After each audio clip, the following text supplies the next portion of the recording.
A very good morning to all my dear friends. मैं हूं Prashant Mavani. I hope you are doing good. Welcome to curiously education. Heraclitus. बहुत ही खूबसूरत coat आपकी screen पर है. बहुत ही डीप मीनिंग वाला ये कोट है. हेराक्लिटस के बारे में बताऊं तो आज से 2500 साल पहले यानी कि 500 बीसी की बात है जब हेराक्लिटस जो है वो ग्रीक वाला एरिया जो है वहां पर आपको देखने को मिलते थे. बेसिकली ये एक ग्रीक फिलोसोफर हैं, बहुत ही जाना पहचाना नाम है और इनका ये कोट जो है वो है कि if you do not expect it you will not find the unexpected for it is hard to find and difficult. अब सोचिए इसके बारे में कि if you do not expect it, अगर आप अपने जीवन में बहुत सारी ऐसी चीजें हैं उनको आप एक्सपेक्ट ही नहीं कर रहे हैं, जैसे कि सक्सेस, जैसे कि हैप्पीनेस, जैसे कि प्रोस्पेरिटी, जैसे कि गुड हेल्थ. अगर हमारे अंदर से ही हम ये मानकर बैठे हैं कि नहीं नहीं ये चीज़ तो मेरे जीवन में हो ही नहीं सकती, धीरे धीरे आपके ये विजन और एटीट्यूड का पार्ट ही नहीं रहेगी और फिर जो चीज़ हम एक्सपेक्ट ही नहीं कर रहे हैं उसको ढूंढना जो है वो पॉसिबल नहीं है. है ना. बहुत ही डीप मीनिंग वाला ये कोट. सोचिएगा ज़रूर इसके बारे में. दोस्तों आज 18 सितंबर 2023 है, दिन है Monday. Welcome to editorials and articles analysis. आज हमारे टेबल पर 7 इंपॉर्टेंट टॉपिक्स हैं. बहुत सारी चीजें हमें डिस्कस करनी है. Let's quickly crack on. I would like to start with this one. All lives matter. Jahnavi हमारे देश की एक लड़की पढ़ाई करने के लिए यूएसए गई थी और ये लड़की की मृत्यु जब हुई तब पता चला कि कितना सारा रेसिज्म आज भी वेस्टर्न वर्ल्ड में हमें देखने को मिलता है. ये रही जानवी की तस्वीर आपकी स्क्रीन पर. राइट. अब इस दुनिया में नहीं रही है Jahnavi unfortunately and my heart goes out for the parents. और इसी के साथ प्रार्थना दुआ भी है कि उनको ये जो बहुत ही एक डिफ़िकल्ट फेज से जानवी के पेरेंट्स गुजर रहे हैं तो उनको थोड़ी हिम्मत दे भगवान. अब हुआ ऐसा, जानवी जो हैं वो एक स्टूडेंट थी, वहाँ पर पढ़ाई करने के लिए गए थे और पुलिस व्हीकल जो है उसके साथ एक पुलिस की कार जो है उसके साथ जानवी का एक्सीडेंट हुआ. वो चलकर जा रही थी, कहीं पर रोड क्रॉस करने की शायद कोशिश कर रही थी और पुलिस की गाड़ी जो है बहुत ही स्पीड में आ रही थी और जानवी जो है उसका एक्सीडेंट हो गया और उसकी मृत्यु हो गई. अब दोस्तों ये मृत्यु के बाद जो एक व्यक्ति है, एक पुलिसमैन है, उसने जानवी के बारे में जो स्टेटमेंट दिया वो इनसेंसिटिविटी दिखाता है कि दूर से हमें लगता है कि यूएसए के पुलिस वाले जो हैं उनके पास अच्छी गाड़ी हैं, अच्छे यूनिफॉर्म हैं, बहुत सारे गैजेट्स हैं. राइट. पुलिस स्टेशंस जो हैं वो काफ़ी अच्छी बिल्डिंग में होते हैं. इसका मतलब ये नहीं है कि उनके विचार जो हैं वो भी अच्छे हैं. राइट. ऐसा नहीं है कि सारे पुलिस वाले खराब हैं वहाँ के, लेकिन ये चीज़ तो हमें माननी ही पड़ेगी कि यूएसए में जो पुलिस हैं उसमें रेसिज्म बहुत ज़्यादा है. जैसे हमारे देश में पुलिस वाले जो हैं तो उसमें कास्टिज्म आपको ज़्यादा देखने को मिलता है, करप्शन एक बहुत ही विजिबल चीज़ है, वैसे ही यूएसए के पुलिस जो हैं तो पुलिस डिपार्टमेंट में आपको रेसिज्म काफ़ी ज़्यादा देखने को मिलता है. बहुत बार जो यूएसए की पुलिस है वो ऐसे इश्यूज़ की वजह से न्यूज़ में भी रहती है. अब ये जो पुलिसमैन है उसने बहुत ही रेसिस्ट कमेंट दी. उसने कैमरे के सामने ये कहा, मीन्स वहाँ पर मीन्स कैमरे थे और वहाँ पर उसने ये बताया, उसका एटीट्यूड देखिए. उसने कहा कि जानवी की जान जो है उसकी कोई इतनी ख़ास कीमत नहीं थी. राइट. ऐसा नहीं है कि जानवी अगर ज़िंदा भी रहती तो वो कोई बड़ा काम करके जाती. इस प्रकार का स्टेटमेंट जो है वो इस व्यक्ति ने दिया है, पुलिस वाले ने दिया है. और दूसरी चीज़ यहाँ पर उसने ये भी कहा है कि इस पर इन्वेस्टिगेशन और ये सारी चीज़ों की ज़रूरत नहीं है.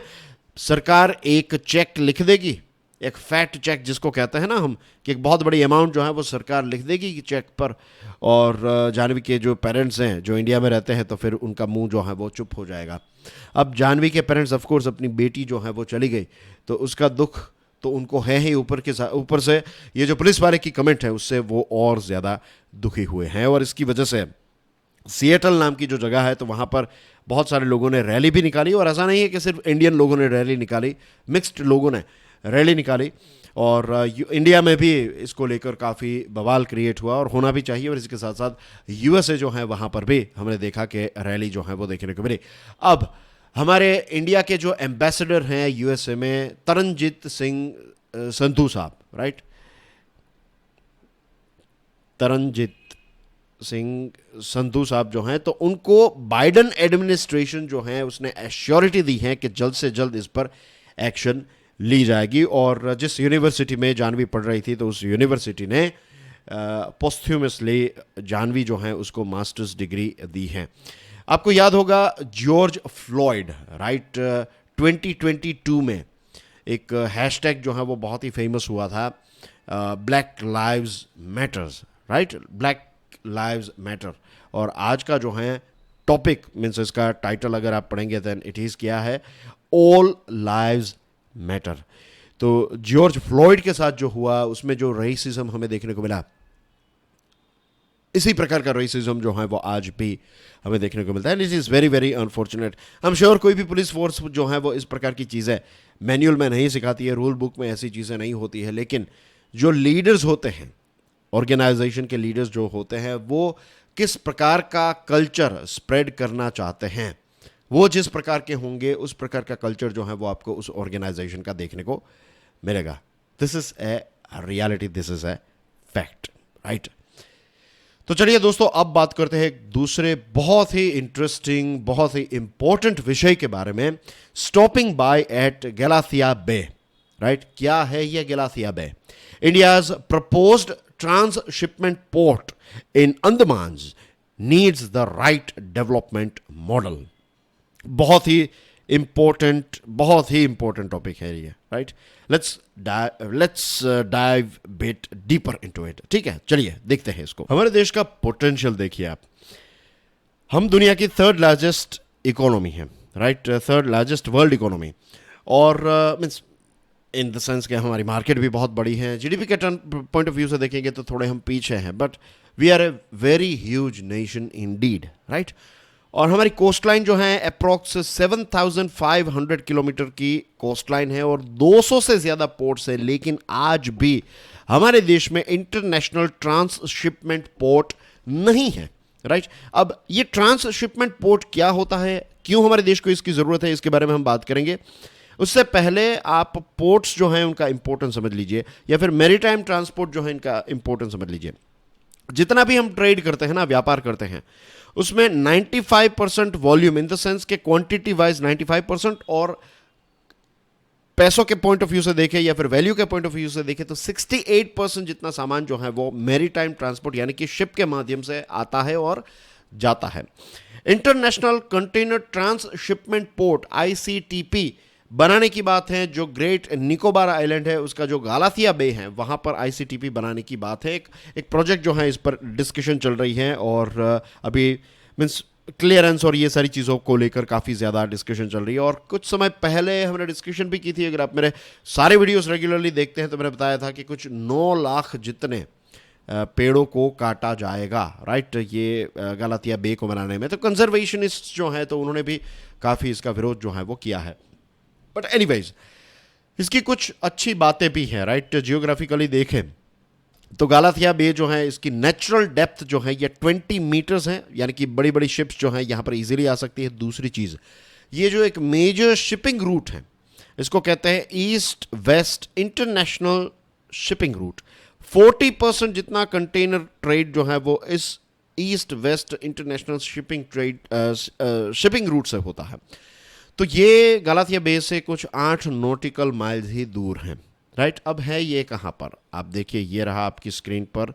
जनरली हम यहाँ पर इंडिया ढूंढते हैं, दिस इज पैसिफिक ओशन, यहाँ पर देखिए आप, राइट। तो रफली यहाँ पर हैं ये गालाथिया बे बनाने की बात। और ये जो मेजर एक शिपिंग रूट है, राइट, बहुत ही बिजी शिपिंग रूट है, उससे बहुत ही नज़दीक है ये। और यहाँ पर देखिए, this is Andaman and Nicobar island here, right.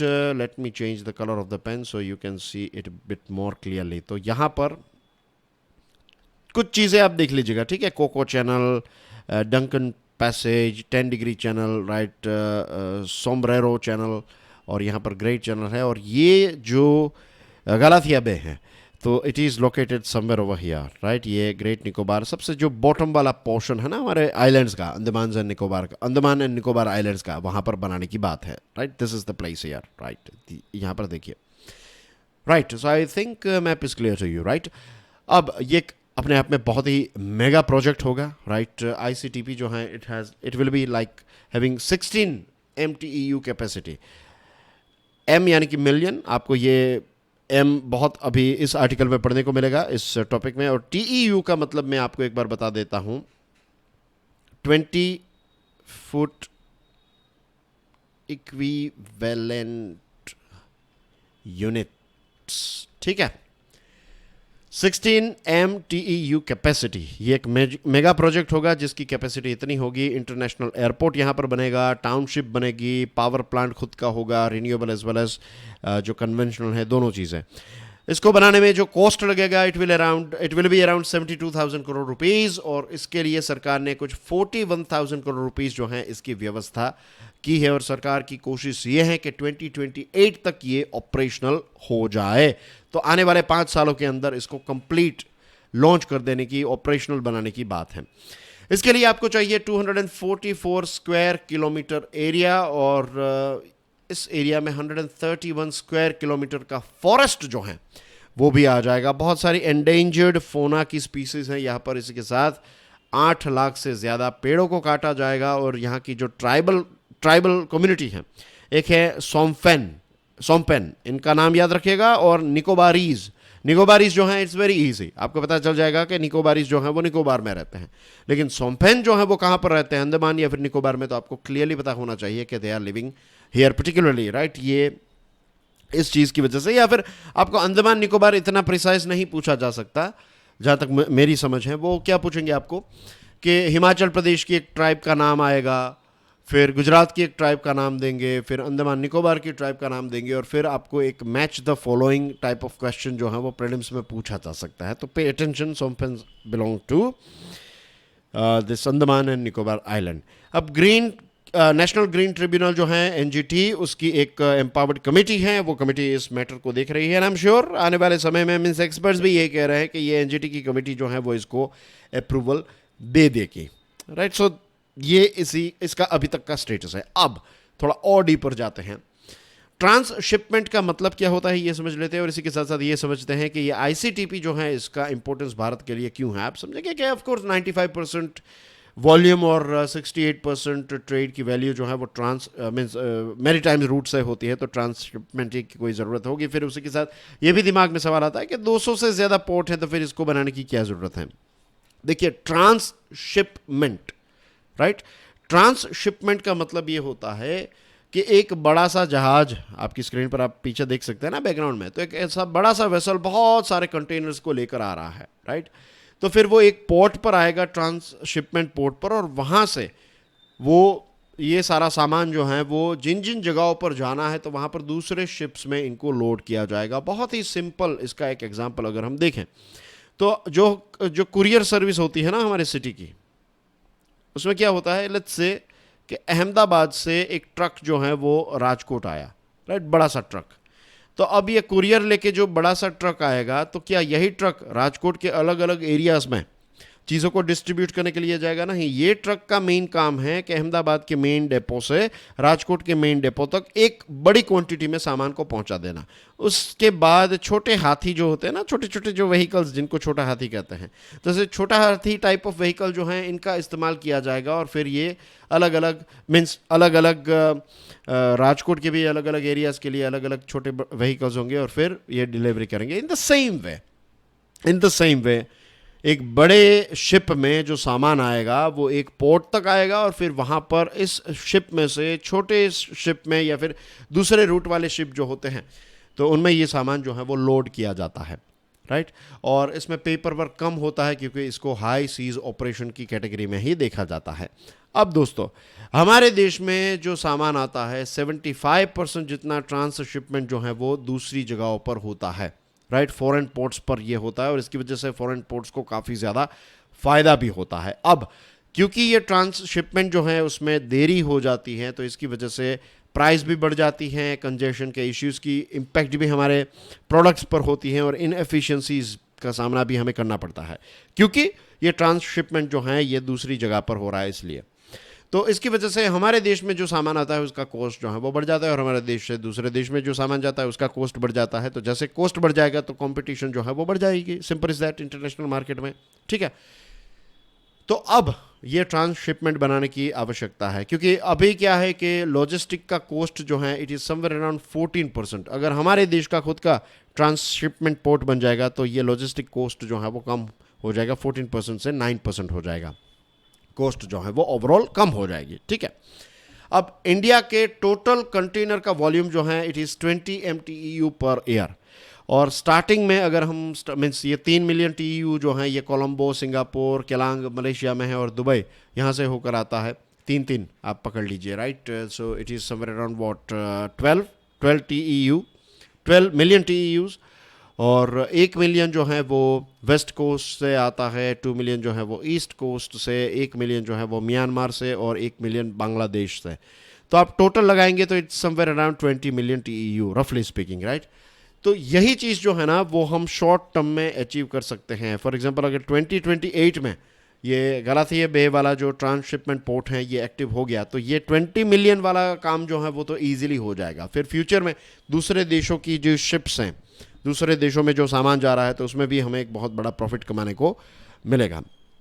अब ये ट्रांसशिपमेंट पोर्ट बनाना अपने आप में एक बहुत ही चैलेंज है, इसकी अर्निंग जो है वो बहुत कम होती है। जैसे मैंने आपको बताया ना कि स्टार्टिंग के टाइम पर सिर्फ हमारे जो आजू बाजू का एरिया है वहाँ पर जो हमारा सामान सॉर्ट आउट हो रहा है तो वो सामान जो है वो पहले हम सॉर्ट आउट करेंगे, उसके बाद धीरे धीरे करके ये बढ़ेगा। और ऐसा नहीं है कि पहले ही साल में 20 मिलियन TEU हम अचीव कर पाएंगे। स्टार्टिंग के टाइम पर 3 मिलियन, फिर धीरे धीरे करके ये सामान मीन्स ये क्वांटिटी जो है वो बढ़ेगी। तो ब्रेक इवन यानी कि नो प्रॉफिट नो लॉस में, लॉस तक पहुंचने में जो इन्वेस्ट कर रहे हैं और जो रिटर्न मिल रहा है तो उसमें भी आपको कुछ 1 दशक या फिर उससे ज़्यादा का वक्त जो है वो ईजिली लग सकता है।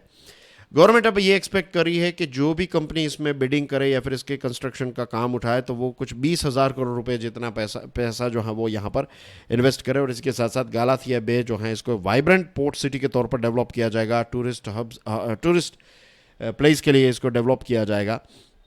और यहाँ पर रिजॉर्ट्स होंगे, कैसीनोज बनाए जाएंगे, क्रूज टर्मिनल्स होंगे, नेवल डिफेंस प्रेजेंस होगा, और इसी के साथ साथ यहाँ पर पावर प्लांट बनाया जाएगा, एयरपोर्ट, हाउसिंग, इंफ्रास्ट्रक्चर, राइट। और जो बाकी का मीन्स ये जो कंपनी करेगी, जो कंपनी ये बिड जीतेगी, राइट, जिस कंपनी को ये कॉन्ट्रैक्ट मिलेगा तो वो ये सारी चीज़ें बनाएगी, power plant, airport, housing, infrastructure, ताकि अलग अलग जगहों से वो पैसे जो हैं वो कमा सके।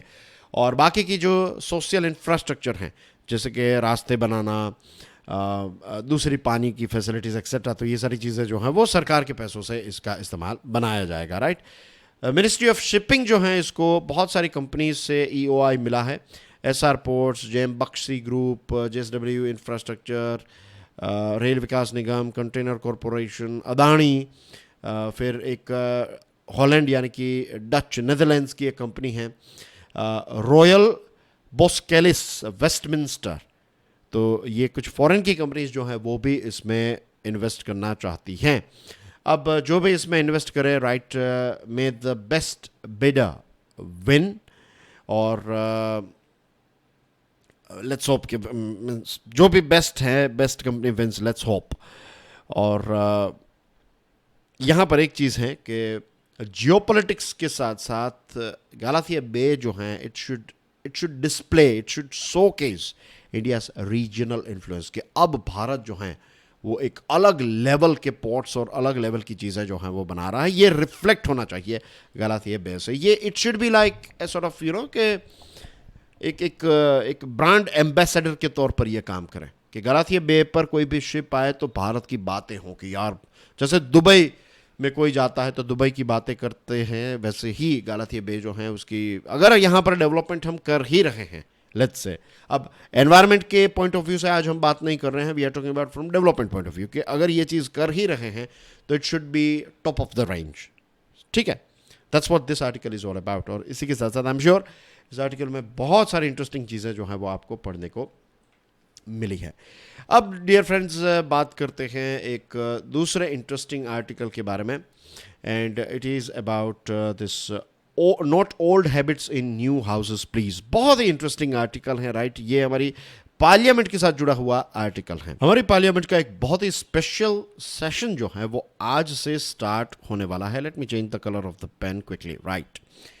और गवर्नमेंट जो है वो मीन्स मीन्स गवर्नमेंट ने इसको अनाउंस किया, इसको लेकर स्पेक्यूलेशन था कि क्या क्या चीज़ें जो है वो गवर्नमेंट इसमें डिस्कस करना चाहता है, थिंग्स लाइक दैट, डिस्कस करना चाहती है, थिंग्स लाइक दैट। और इसमें कोई क्वेश्चन आवर नहीं होगा, राइट। 5 दिनों तक ये चलेगा और इसमें सरकार जो है वो 5 बिल्स को क्लियर करना चाहती है और इसमें 3 जो बिल्स हैं ये कंट्रोवर्शियल बिल्स हैं।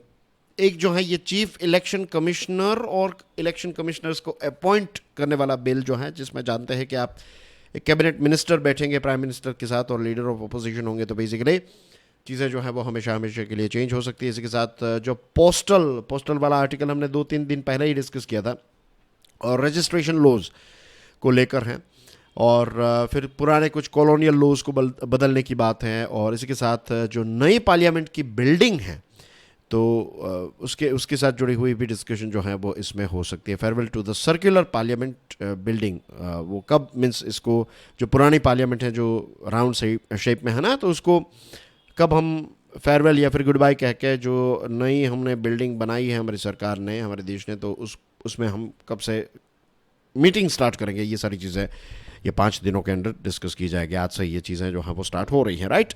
नाउ डियर फ्रेंड्स, हमारे एमपीज जो हैं they are going to commemorate parliament's 75 year journey के ये 75 ईयर्स के अंदर क्या क्या चीज़ें हमने अचीव की, एक्सपीरियंसेस क्या क्या रहे, मेमोरीज और क्या क्या चीज़ें हमें सीखने को मिली और कैसे हम इस इंस्टीट्यूशन को और ज़्यादा मजबूत बना सकते हैं।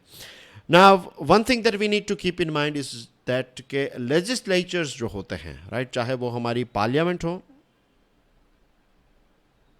या फिर हमारी जो स्टेट लेजिस्लेटिव असेंबलीज हैं, ये हमारे देश के लिए, हमारे राज्य के लिए, और यहाँ पर जब मैं देश बता रहा हूँ तो I am talking about states as well, right, तो पूरे देश के लिए ये पार्लियामेंट और हमारी ये जो लेजिस्लेचर्स हैं ये बहुत ही इंपॉर्टेंट है। और सोमनाथ चैटर्जी साहब जो हैं उन्होंने ये भी कहा था कि सबसे इंपॉर्टेंट अगर कोई चीज़ है तो दैट इज़ क्वालिटी डिबेट्स।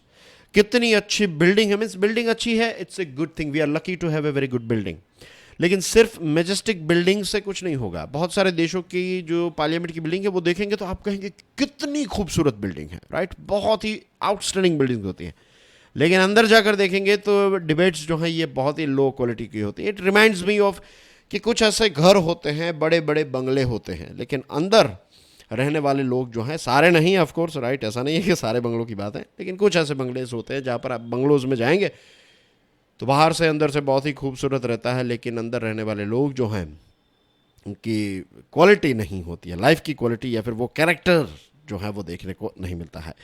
तो मोस्ट इंपॉर्टेंट चीज़ जो होती है वो है कि हम डिबेट्स जो है उसकी quality, greatness from debates, right. हमारा देश जो है वो भी महान तभी बनेगा जब हमारी पार्लियामेंट लेजिस्लेचर्स में ये इंपॉर्टेंट चीज़ों पर अच्छी अच्छी क्वालिटी डिबेट्स होगी। अब डियर फ्रेंड्स, क्वालिटी डिबेट्स के लिए आपको चाहिए रिसोर्सेस, राइट, और कुछ कॉन्स्टिट्यूशन में चेंजेस करने की भी ज़रूरत है। गवर्नमेंट का बजट होता है 45 लाख करोड़ रुपीस का, लेकिन हमारी लोकसभा का बजट होता है 850 करोड़ रुपीस का। It's a very small amount. Government के बजट के पॉइंट ऑफ व्यू से अगर देखें तो बहुत ही छोटा बजट लोकसभा को दिया जाता है। और अगर हमें लोकसभा को और हमारी डेमोक्रेसी को और ज़्यादा रोबस्ट बनाना है तो वी नीड मोर बजट। सबसे पहले तो और ज़्यादा रिसोर्सेज देने की ज़रूरत है। अब रिसोर्सेज पैसे देने से कुछ नहीं होगा, पैसों का इस्तेमाल जो है वो कहाँ पर होगा? ऐसे लोगों को रिसर्च के लिए, क्वालिटी रिसर्च के लिए हायर किया जाएगा जो हमारे एमपीज़ होते हैं उनको एडुकेट करेंगे। अब 2019 का पैनल रिपोर्ट ये कहता है कि रिसर्च क्वालिटी जो है वो डिक्लाइन हुई है और जो हमारे मेंबर्स हैं उनके पास उतने खास, यानी कि एमपीज़ जो होते हैं उनके पास इतने कोई खास रिसर्च इनपुट्स नहीं होते। ये इसलिए है क्योंकि उतने अच्छे लोगों को हायर करने का उतना अच्छा बजट जो है वो नहीं है। तो सबसे पहले हमें ये चाहिए पैसों का इस्तेमाल करके हम अच्छे लोगों को इसमें रिक्रूट करें, राइट, जो एमपीज़ को मदद कर सके ताकि एमपीज़ जो हैं वो क्वालिटी चीज़ों पर डिस्कशन करें। This is number 1। दूसरी चीज़,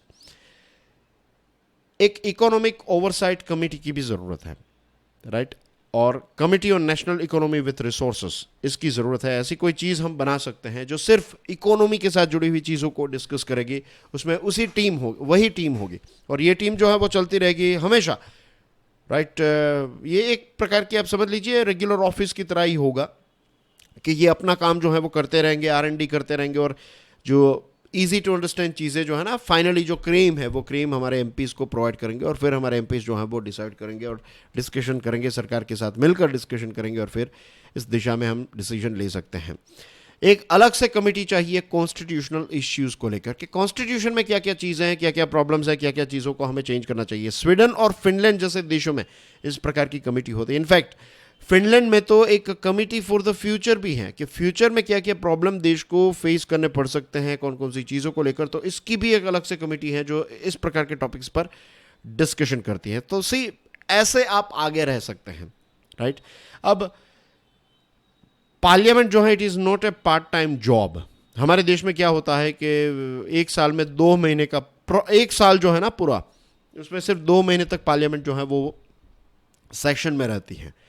जिस प्रकार का हमारा देश है, जिस प्रकार के चैलेंजेस हैं, जिस प्रकार के हमारे सपने हैं, उस हिसाब से देखा जाए तो पूरे साल पार्लियामेंट के सेशंस जो हैं, ईयर राउंड जिसको कहते हैं, सेशंस हमारे देश में होने चाहिए। और डेलिब्रेशन और कंसेंसस बिल्डिंग पर और ज़्यादा वक्त की ज़रूरत है। ये चिल्लाना और निकल जाना, ये सारे एटीट्यूड में लोग ही इसको रिजेक्ट करने लगे, इसको लेकर लॉ भी बनाने पड़ेंगे, और लोग जो हैं वो फिर अपने अपने एमपीज़ को पत्र लिखें, राइट, और कहे कि भाई आपको वहाँ पर भेजा है बाहर निकलने के लिए नहीं, वहाँ पर बैठकर डिबेट करने के लिए भेजा है, राइट। तो ये चीज़ जो है वो लोगों को भी प्रेशर क्रिएट करना पड़ेगा, और इसी के साथ साथ इसको लेकर कानून भी हमें कुछ बनाने पड़ेंगे। एमपीज़ की बात करें तो ये भी कोई पार्ट टाइम जॉब नहीं है, right, it is a full time job. और एक एंटी डिफेक्शन लॉ जो है, इसमें बदलाव करने की ज़रूरत है। अभी क्या है बताया कि हम चुनते हैं हमारे एमपी को, और फिर हमारे एमपी जब एक बार सेलेक्ट हो जाते हैं, इलेक्शन जीत जाते हैं, तब पार्टी जो कहती है वही चीज़ उनको करनी पड़ती है, वो पार्टी के गुलाम बन जाते हैं। रियलिटी में है, राइट। हमें आपको दूर से लगेगा एमपी लिखे हुई बड़ी सी फॉर्च्यूनर आ रही है, आपको लगेगा कि कितने पावर से, ऐसा कुछ नहीं है। आप खड़े भी नहीं हो पाएंगे। आप एमपी हैं, लोगों के बीच में आपकी बहुत ही इज्जत है, लेकिन नेशनल लेवल पर अगर आप जाएंगे तो पार्टी जो कहेगी वही आपको करना पड़ेगा। तो ये चीज़ अब चेंज होने की ज़रूरत है आज के ज़माने में। देखिए, अगर let's say for I am just giving you one example, और सोचिए इसके बारे में। मान लीजिए कि अभी जो बीजेपी की सरकार है, राइट, मोदी साहब की जो सरकार है, अब उनके ही एक एमपी मेंबर ऑफ पार्लियामेंट बहुत ही पढ़े लिखे, बहुत ही अच्छे हैं, और सरकार से कोई गलती हो रही है। सरकार कोई एक बिल लेकर आई है, और इस बिल में कुछ खामियां हैं जो सरकार को नज़र नहीं आ रही है, लेकिन या फिर मोदी सरकार को नज़र नहीं आ रही है, उनके एमपीज़ को नज़र नहीं आ रही, लेकिन एक एमपी ऐसे हैं बीजेपी के जिनको ये चीज़ नज़र आई, और वो भी तब आई जब उनको मीन्स ये बिल जो है वो टेबल पर आया, और फिर डिस्कशन हुई, table in the sense parliament में इसको रखा गया, और इस पर डिबेट डिस्कशन चल रही है, और फिर इस एमपी को लगे कि नहीं ये गलत चीज़ है, तो क्या ये इस बिल के अगेंस्ट में वोट कर पाएंगे? नहीं। उनको पार्टी जो कहेगी वही वोट, उनको पार्टी ने कहा है यस तो फिर यस, भले ही बिल में फॉल्ट हो, बस पार्टी ने कहा दैट्स इट। इस प्रकार की ये क्या हुआ, इलेक्शन के टाइम पर डेमोक्रेसी, और पार्लियामेंट में बिल के टाइम पर ऑटोक्रेसी, इस प्रकार की चीज़। और ऐसा नहीं है कि मोदी साहब ये करवा रहे हैं, ये पहले से ही ऐसा नियम है हमारे देश में, तो इसको चेंज करने की ज़रूरत है, राइट। कि एक इंडिविजुअल एमपी जो होते हैं वो भी पार्टी के खिलाफ जाकर वोट कर सके, तो उसको पार्टी से निकालना नहीं है। इस लेवल की डेमोक्रेसी हमें चाहिए, और ऐसा है, ये कोई फिक्शनल, ऐसा नहीं कि कोई मैं कहानी पढ़कर आया हूँ। दुनिया के दूसरे, आप यूके के देखिएगा पार्लियामेंट, राइट, तो उसमें ये चीज़ है कि जो प्राइम मिनिस्टर की पार्टी, जो रूलिंग पार्टी है, तो उसके भी एमपीज़ जो हैं वो विरोध कर सकते हैं। सो ये चीज़ होनी चाहिए। आप सोचिए कि वहाँ पर फिर गवर्नमेंट को परफॉर्मेंस देना जो है वो कितना इंपॉर्टेंट हो जाएगा, कि उनके भी पार्टी के लोग जो है वो प्राइम मिनिस्टर को कह सकते हैं कि भाई ये नहीं, इसमें ये चीज़ गलत है, और जेन्युइनली अगर गलत चीज़ है, फिर अगर कोई गलती नहीं और ऐसे ही कोई दोष निकालने के लिए आया है, तो फिर प्राइम मिनिस्टर कह सकते हैं कि आप चुप बैठिए, राइट। लेकिन यहाँ पर तो कुछ बोल ही नहीं सकते। तो ऐसे कुछ चेंजेस जो है वो करने की ज़रूरत है। And the most important thing is के shift in mind set is very very important. Parliament में अगर हमें ट्रांसफॉर्मेशन लाना है, तो वहाँ पर बैठने वाले लोग और उनको वहाँ पर बिठाने वाले लोग जो हैं, इनका माइंडसेट जब तक चेंज नहीं होगा तब तक चीज़ें जो हैं वो चेंज होना डिफ़िकल्ट है। सही है ना? अब बात करते हैं, if mother nature way to come calling, yes but, बहुत ही इंटरेस्टिंग टॉपिक, बहुत इम्पोर्टेंट फैक्ट्स आपको स्टार्टिंग में ही मैं प्रोवाइड करने वाला हूँ और मैं चाहता हूँ कि ये पॉइंट्स जो हैं आप इनको नोट डाउन कर लीजिएगा। अभी इस वीडियो को देख लीजिए, उसके बाद फिर से यहाँ पर आइए और ये जो पॉइंट्स हैं इनको नोट डाउन कर लीजिए। ये बहुत ही इंपॉर्टेंट पॉइंट्स मैं आपके सामने रखने वाला हूँ। तो लेट्स गो ऑन। देखिए दोस्तों, एन्युअली हर साल 26 million people displaced by Indian disaster. हमारे देश में जो डिजास्टर होते हैं ना, इसकी वजह से हर साल 26 मिलियन लोग डिस्प्लेस होते हैं। 26 मिलियन यानी कि 2 करोड़ 60 लाख, इतने लोग हर साल डिस्प्लेस होता है। इसका मतलब क्या है पता है? हमारे देश में एवरी सेकंड एक व्यक्ति जो है उसको फ्लड की वजह से, flood in the sense disasters जो हैं इनकी वजह से एक व्यक्ति जो है वो हमारे देश में प्रभावित होता है एवरी सिंगल सेकंड। आज ये कोई और व्यक्ति है, कल ये मैं भी हो सकता हूं और आप भी हो सकते हैं। ग्लोबली बात करें तो 125 मिलियन लोग जो हैं वो डिजास्टर की वजह से 125 जितने एरियाज से एक साल के अंदर अलग अलग जगहों पर गए हैं। राइट, 172 मिलियन लोगों को प्रभावित किया है डिजास्टर्स ने एक साल के अंदर। और डिजास्टर की वजह से जो डिस्प्लेसमेंट हो रहा है, जो ये कॉन्फ्लिक्ट के कंपैरिजन में जो वॉर की वजह से या फिर लड़ाई झगड़ों की वजह से या फिर दूसरे जो इश्यूज हैं टेररिज्म एक्सेट्रा, इसकी वजह से जितने लोग डिस्प्लेस नहीं होते ना, उससे 3 से लेकर 10 गुना लोग जो हैं वो डिजास्टर की वजह से डिस्प्लेस हो रहे हैं। तो यू कैन इमेजिन कि ये कितना बड़ा इश्यू है हमारे देश के सामने और हमारी दुनिया के सामने। 2006 से लेकर 2016 के बीच में ग्लोबल सी राइज जो है इसकी स्पीड 2.5 टाइम्स ज्यादा रही है। 20th सेंचुरी 1900 से लेकर 2000 तक अगर आप देखेंगे तो उसमें जो ग्लोबल सी राइज की जो स्पीड है उससे 2.5 टाइम्स स्पीड जो है ये 2006 और 16 में रही है। और डेवलपिंग वर्ल्ड जो है ये $150 बिलियन हर साल क्लाइमेट अडेप्टेशन पर स्पेंड कर रहे हैं और ये खर्च जो है 2030 तक 300 बिलियन तक पहुंचने वाला है। खर्च जो है डिजास्टर को लेकर एडाप्टेशन वाला खर्च जो है वो बढ़ता ही जा रहा है और बढ़ता ही जाएगा। ग्लोबल वार्मिंग की वजह से बहुत सारी जगहों पर सूखा पड़ रहा है, बहुत सारी जगहों पर ज़्यादा बड़े बड़े स्टॉर्म्स आ रहे हैं। हीट बढ़ने की वजह से ओशियन का टेम्परेचर बढ़ेगा, इवोपरेशन उतना ज़्यादा होगा, हवा गर्म होगी तो वो ज़्यादा पानी एब्जॉर्ब कर पाएगी और ज़्यादा बारिश होगी। और गर्म पानी सरफेस लेवल पर जब होता है तो जो स्टॉर्म है उनको भी एक प्रकार का ये एक फ्यूल के तौर पर काम करता है। राइट, ये सरफेस वाटर ओशियन का जब बहुत ज़्यादा गर्म होता है तो it works like a fuel for the storm, तो और ज़्यादा सीवियर स्टॉर्म होंगे। अनफॉर्चुनेटली आज भी हमारे देश की बहुत सारी कंपनीज जो हैं, अगर आप उनको कहेंगे तो what they are trying to do is, private companies जो हैं वो ये दिखाना चाहती है कि they are doing so many things for fixing the nature. They are doing so many things to beat climate change or to arrest climate change. That's what you find. But in reality, all they are doing is greenwashing. You know what greenwashing is all about, right? Greenwashing basically means like you're trying means आप अंग्रेजी में start हो गया। Green washing basically इसका मतलब ये होता है कि आप क्या दिखा रहे हैं, आप मीन्स कर रहे हैं, थोड़ी बहुत चीजें कर रहे हैं और दिखावा बहुत बड़ा हो रहा है, यू नो। तो दैट्स यहां पर अटके हुए हैं बहुत सारी कंपनीज के सीईओज कि वो एडवर्टीजमेंट और इन सारी चीजों में दिखाएंगे कि हम बहुत सारी चीजें कर रहे हैं, लेकिन दिस इटसेल्फ इंडिकेट्स कि क्लाइमेट चेंज को लेकर आज भी वो उतने ज्यादा सीरियस नहीं है। वो अपनी ESG, SDGs और CSR डिस्कशन में यही बात कर रहे हैं कि कैसे हम प्रोजेक्ट कर सके कि हमारी कंपनी ये सारी चीज़ें कर रही है, लेकिन रियलिटी में उनकी कंपनी ये सारी चीज़ें नहीं कर रही है, या फिर कर रही है तो बहुत कम कर रही है। ये इटसेल्फ ये दिखाता है कि आज भी क्लाइमेट चेंज को लेकर हम उतने ज़्यादा सीरियस नहीं हैं। राइट, तो अभी हमने कितने टॉपिक्स डिस्कस किए। Stopping by at Galathea bay discuss हो गया। If mother nature way coming to where to come calling, sorry, ये वाला हो गया। Then not all habits in a new house please, not old habits, मैं क्या बोल रहा हूँ, not old habits, I think I need a break now, right? All lives matter, तब 2 आर्टिकल नहीं, इनफैक्ट 3 आर्टिकल्स बचे हैं, राइट। एक है assessing outcomes of G20 summit, testing times और सैंक्शंस फॉर चेंज।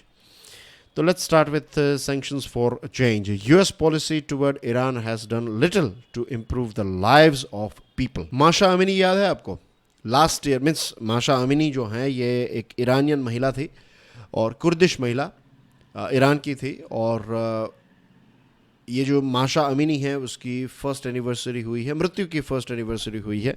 और ये बेसिकली वहाँ की जो ईरान की क्या कहते हैं उसको, मोरालिटी पुलिस या फिर रिलीजियस पुलिस जो हैं, तो उन्होंने ये माशा अमीनी जो है उसको मीन्स हिजाब के रूल में टॉर्चर किया और फिर इसकी मृत्यु हो गई, कस्टोडियल डेथ हुई। और उसके बाद ईरान में बड़े बड़े प्रोटेस्ट हुए, और अब ये प्रोटेस्ट जो है वो धीरे धीरे कम हो गए हैं, लेकिन थियोक्रेटिक रेजीम जो है वहाँ की जो सरकार है उसको फ्यूचर में भी इस प्रकार के शॉक्स जो हैं वो देखने को मिल सकते हैं।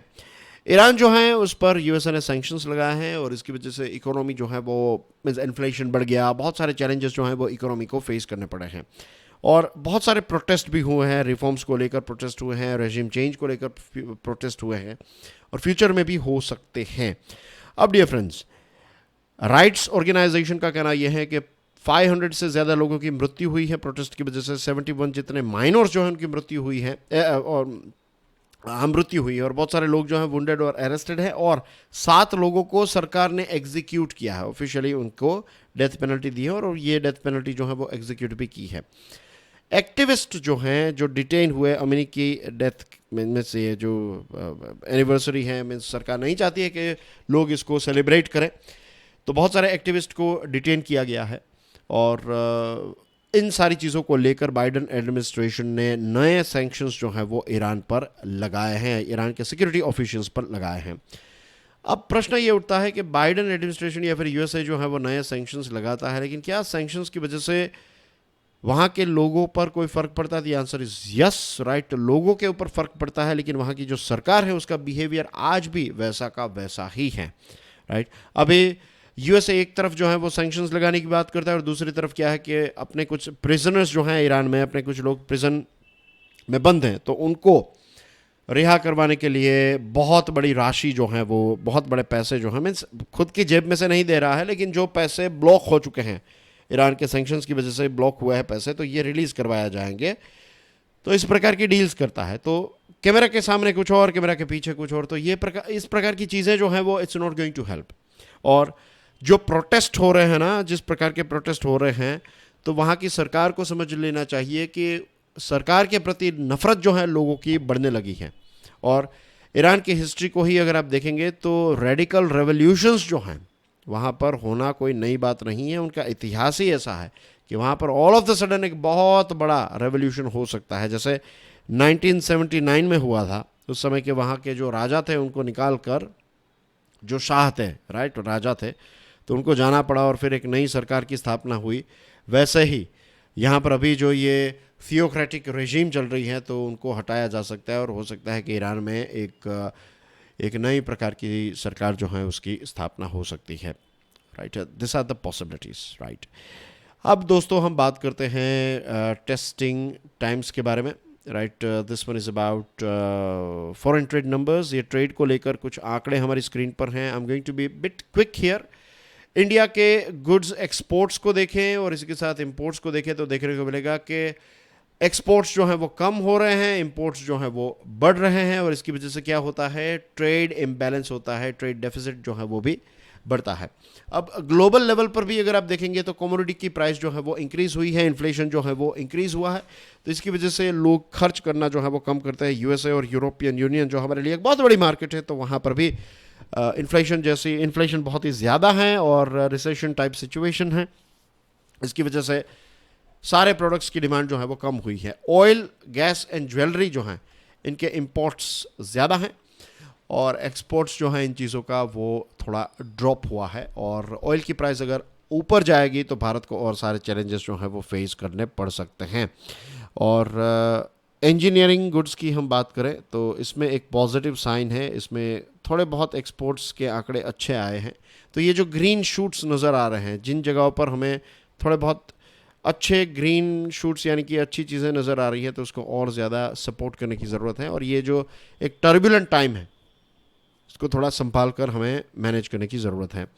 And the last one of the day, dear friends, is assessing outcomes of a G20 summit. The summit has been a major political and diplomatic success for G20 and for India. Rajiv Bhatia साहब ने ये article लिखा है, ये farmer ambassador हैं। और दोस्तों G20 के बारे में ऐसा नहीं है कि हम पहली बार बात कर रहे हैं, तो again I am going to be very to the point here. Starting में ये लग रहा था कि G20 का जॉइंट डिक्लेरेशन नहीं आएगा, लेकिन फिर पीएम मोदी साहब ने ये अनाउंस किया कि जॉइंट डिक्लेरेशन आ रहा है। तो न्यू दिल्ली लीडर्स डिक्लेरेशन जो है वो जॉइंट डिक्लेयर किया गया, रिलीज़ किया गया, और अफ्रीकन यूनियन जो है उसको भी ऑफिशियली इसका पार्ट बनाया गया है। पहले ये लग रहा था कि ये G7 और रशिया को लेकर इश्यूज होंगे, लेकिन ऐसा नहीं हुआ। और बेसिकली काई आप कह सकते हैं, CI यानी कि कंसेंसस, एडिशनलिटी और इम्प्लीमेंटेबिलिटी, ये चीज़ें जो हैं वो अभी हमें नज़र आ रही हैं। ये G20 की जो थीम थी वही थी, right, Vasudhaiva Kutumbakam, we are one earth one family one future. और मिलकर ही फ्यूचर जो है उसमें हम आगे बढ़ना चाहें, मीन्स आगे बढ़ना है और आगे बढ़ते जाएंगे, यही हमारा फ्यूचर है, ये जॉइंट फ्यूचर है। हम सब एक दूसरे पर इंटरडिपेंडेंट है, चाहे वो देशों की बात हो, चाहे लोगों की बात हो, चाहे पूरी इकोसिस्टम की बात हो। और यहाँ पर living in harmony with our ecosystem, ये भी एक थीम का बहुत ही इम्पोर्टेंट पार्ट था। इसी के साथ डेवलपमेंट का एक हार्मोनाइजेशन एनवायरनमेंट के साथ हो, right, there is no choice between fighting poverty and planet. और बहुत सारी ऐसी चीज़ें जो हैं वो हमें देखने को मिली। अगर पैराग्राफ 5 को देखेंगे तो इसमें 12 कमिटमेंट्स हैं, और इसमें लगभग सारे देश जो हैं वो ये कमिटमेंट अचीव करने के लिए रेडी हैं। 8th पैराग्राफ जो है ये जियोपॉलिटिकल इश्यू के साथ जुड़ा हुआ है, और इसमें भी एक रशिया और G7 की पोजीशन को लेकर एक बैलेंस हमें देखने को मिला है, राइट। इसमें कोई इतने डिफ़िकल्ट शब्दों का इस्तेमाल जो है वो नहीं किया है, थैंक्स टू इंडिया। और यूरोपियन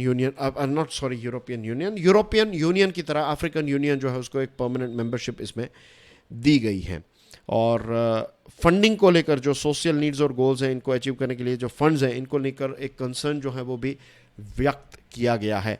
तो ओवरऑल आप कह सकते हैं कि ये समिट में जो जो चीज़ें हुई, तो ये एक पॉलिटिकली और डिप्लोमेटिकली एक बहुत बड़ा सक्सेस रहा है भारत के लिए। And that's basically everything in today's discussion. Thank you very much for watching this video, dear friends. And जाने से पहले again, right, let me remind all of you to share this video with other students. Thank you very much. God bless you all. Jai Hind.